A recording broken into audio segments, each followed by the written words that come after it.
Capítulo 8, Romanos. Subtítulo: A nova vida debaixo da graça.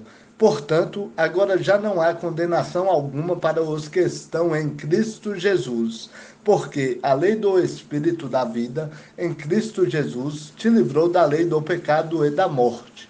Pois o que para a lei era impossível, visto que se achava fraca por causa da carne, Deus o fez na carne, condenando o pecado e enviando o seu próprio Filho em semelhança da carne do pecado e como sacrifício pelo pecado, para que a justa exigência da lei se cumprisse em nós, que não andamos segundo a carne, mas segundo o Espírito. Os que vivem segundo a carne pensam nas coisas da carne, mas os que vivem segundo o Espírito, nas coisas do Espírito. Pois a mentalidade da carne é morte, mas a mentalidade do Espírito é vida e paz. A mentalidade da carne é inimiga de Deus, pois não está sujeita à lei de Deus, nem pode estar.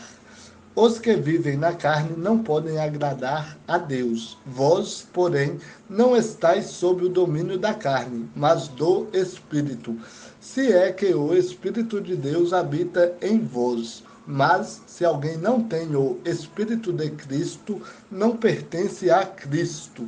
Se Cristo está em vós, embora o vosso corpo seja mortal por causa do pecado, o Espírito é vida por causa da justiça.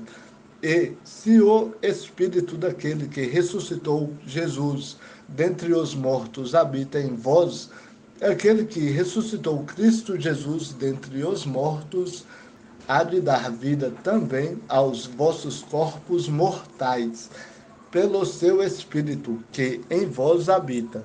Portanto, irmãos, somos devedores não à carne, para vivermos segundo a carne. Porque, se viverdes segundo a carne, morrereis. Mas, se pelo Espírito mortificardes as práticas do corpo, vivereis. Pois todos os que são guiados pelo Espírito de Deus são filhos de Deus. Porque não recebestes um espírito de escravidão para vos reconduzir ao temor, mas o espírito de adoração, pelo qual clamamos: Abba, Pai. O próprio Espírito dá testemunho ao nosso espírito de que somos filhos de Deus. Se somos filhos, também somos herdeiros, herdeiros de Deus e co-herdeiros de Cristo. Se é certo que sofremos com ele, para que também com ele sejamos glorificados. Subtítulo: Os primeiros frutos do Espírito: esperança, intercessão, eleição. Considero que os sofrimentos do presente não se podem comparar com a glória que será revelada em nós, pois a criação aguarda ansiosamente a revelação dos filhos de Deus, porque a criação ficou sujeita à inutilidade, não por sua vontade, mas por causa daquele que a sujeitou, na esperança de que também a própria criação seja libertada do cativeiro da degeneração, para a liberdade da glória dos filhos de Deus. Pois sabemos que toda a criação geme e agoniza até agora, como se sofresse dores de parto. E não somente ela, mas também nós que temos os primeiros frutos do Espírito, também gememos em nosso íntimo, aguardando ansiosamente nossa adoção, a redenção do nosso corpo, porque fomos salvos na esperança. Mas a esperança que se vê não é esperança. Pois como alguém espera o que está vendo? Mas se esperamos o que não vemos, com paciência o aguardamos. Do mesmo modo, o Espírito nos socorre na fraqueza, mas não sabemos como devemos orar, mas o próprio Espírito intercede por nós com gemidos que não se expressam com palavras. E aquele que sonda os corações sabe qual é a intenção do Espírito. Ele intercede pelos santos, segundo a vontade de Deus. Sabemos que Deus faz com que todas as coisas concorram para o bem daqueles que o amam, dos que são chamados segundo o seu propósito. Pois os que conheceu por antecipação, também os predestinou para serem conformes à imagem de seu Filho, a fim de que ele seja o primogênito entre muitos irmãos. E os que predestinou, a eles também chamou.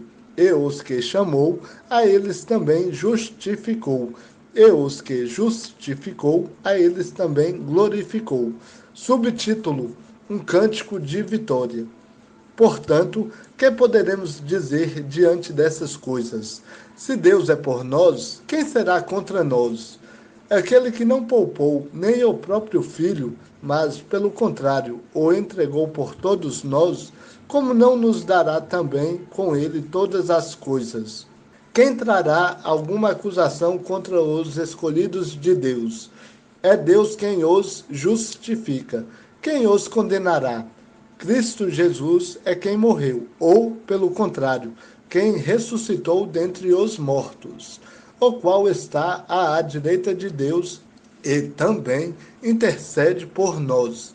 Quem nos separará do amor de Cristo? Será tribulação, ou angústia, ou perseguição, ou fome, ou privação, ou perigo, ou espada? Como está escrito: por amor de ti, somos entregues à morte todos os dias. Fomos considerados como ovelhas para o matadouro. Mas em todas essas coisas somos mais que vencedores, por meio daquele que nos amou. Pois tenho certeza de que nem morte, nem vida, nem anjos, nem autoridades celestiais, nem coisa do presente, nem do futuro, nem poderes, nem altura, nem profundidade, nem qualquer outra criatura poderá nos separar do amor de Deus, que está em Cristo Jesus, nosso Senhor. Capítulo 9, Romanos. Subtítulo: A tristeza de Paulo por Israel. Digo a verdade em Cristo, não minto.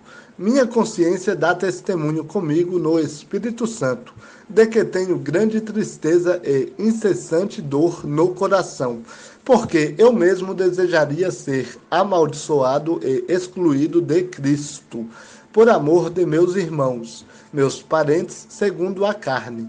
Eles são israelitas e deles são a adoção, a glória, as alianças, a promulgação da lei, o culto e as promessas. Deles são os patriarcas e deles descendente o Cristo segundo a carne, o qual é sobre todas as coisas. Deus bendito eternamente. Amém. Subtítulo: A graça de Deus liberta. Não é o caso de a palavra de Deus ter falhado, porque nem todos os que são de Israel são israelitas, nem por serem descendência de Abraão, são todos seus filhos, mas por meio de Isaque a tua descendência será chamada. Isto é, não são os filhos naturais que são filhos de Deus, mas os filhos da promessa é que são contados como descendência. Porque a palavra da promessa é esta: por este tempo viverei, e Sara terá um filho. E não somente isso, mas também a Rebeca, que concebeu de Isaque, nosso pai, pois os gêmeos ainda não tinham nascido, nem praticado o bem ou o mal, para que o propósito de Deus, segundo a eleição, permanecesse firme, não por causa das obras, mas por aquele que chama. Se disse: o mais velho servirá ao mais novo. Como está escrito: amei a Jacó, mas rejeitei a Esaú. Que diremos? Há injustiça da parte de Deus? De modo nenhum, porque ele diz a Moisés: terei misericórdia de quem eu quiser ter misericórdia, e compaixão de quem eu quiser ter compaixão. Assim, isso não depende da vontade nem do esforço de alguém, mas de Deus mostrar misericórdia. Pois a Escritura diz ao Faraó: para isto mesmo te levantei, para mostrar em ti o meu poder. É para que o meu nome seja anunciado em toda a terra. Portanto, ele tem misericórdia de quem quer e endurece a quem quer. Então me dirás, por que Deus ainda se queixa? Pois quem pode resistir à sua vontade? Mas quem és tu, ó homem, para argumentares com Deus? Por acaso a coisa formada dirá ao que a formou, por que me fizeste assim? Ou o oleiro não tem poder sobre o barro para com a mesma massa fazer um vaso para uso honroso e outro para uso desonroso? Eu que direis, se Deus, querendo mostrar a sua ira e dar a conhecer o seu poder, suportou com muita paciência os vasos da ira, prontos para a destruição, para que também desse a conhecer as riquezas da sua glória nos vasos de misericórdia, que preparou de antemão para a glória, os quais somos nós, a quem também chamou, não só dentre os judeus, mas também dentre os gentios, como diz ele também em Oséias: chamarei não meu povo de meu povo, é a não amada de amada. E sucederá que no lugar em que lhes foi dito, vós não sois meu povo, aí serão chamados filhos do Deus vivo. Também Isaías exclama acerca de Israel: ainda que o número dos filhos de Israel seja como a areia do mar, o remanescente é que será salvo, porque o Senhor executará a sua palavra sobre a terra de maneira completa e decisiva. E como antes dissera Isaías, se o Senhor dos exércitos não nos tivesse deixado descendência, teríamos nos tornado como Sodoma e seríamos semelhantes a Gomorra. Que diremos? Que os gentios que não buscavam justiça alcançaram justiça, mas justiça que vem da fé. Mas Israel, buscando a lei da justiça, não alcançou essa lei. Por quê? Porque não a buscaram pela fé, mas com base nas obras, e tropeçaram na pedra de tropeço, como está escrito: eu ponho em Sião uma pedra de tropeço, e uma rocha de ofensa, e quem nela crer não será envergonhado. Capítulo 10, Romanos. Subtítulo: Israel não crê na justiça divina. Irmãos, o desejo do meu coração e a minha súplica a Deus em favor de Israel é que ele seja salvo, porque posso testemunhar de que eles têm zelo por Deus, mas não com entendimento, pois não reconhecendo a justiça de Deus e procurando estabelecer a sua própria, não se sujeitaram à justiça de Deus. Pois Cristo é o fim da lei para a justificação de todo aquele que crê. Porque Moisés escreve que o homem que pratica a justiça proveniente da lei viverá por meio dela.